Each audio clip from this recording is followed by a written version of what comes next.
اللہ کے نبی صلی اللہ علیہ وسلم نے فرمایا لعن اللہ من ذبح لغیر اللہ، اللہ کی لعنت ہو ایسے لوگوں پر جس نے غیر اللہ کے نام پر ذبح کی، جس نے غیر اللہ کے لیے نذر و نیاز کیا۔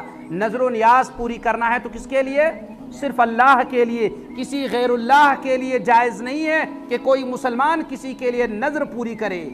تو میرے بھائی اللہ فرماتا ہے من یضلل اللہ ومن یضلل اللہ فما لہ من ہاد، اللہ جسے گمراہ کر دے اس کو کوئی ہدایت دینے والا نہیں ہے۔ تو وہ ہدایت یافتہ انسان وہ ہیں جو قرآن کو پڑھتے ہیں، جو قرآن کو سنتے ہیں، جو قرآن کو سمجھ کر پڑھنے کی کوشش کرتے ہیں اور پھر قرآن پر عمل کرتے ہیں۔ وہ یقیناً وہ مسلمان موحد ہے، وہ مسلمان توحید پرست ہے جو قرآن کی باتوں کو مانتے ہیں اور اس پر عمل کرتے ہیں۔ اور وہ گمراہ ہیں جو ایک طرف دعویٰ ایمان کا کرتے ہیں، جو ایک طرف کہتے ہیں ہم اللہ رسول کو مانتے ہیں، حقیقت میں وہ اللہ رسول کی باتوں کو نہیں مانتا ہے۔ اگر وہ مانتے تو یقیناً وہ اللہ کی عبادت کرتے اور محمد رسول اللہ صلی اللہ علیہ وسلم کے طریقے پہ چلتے۔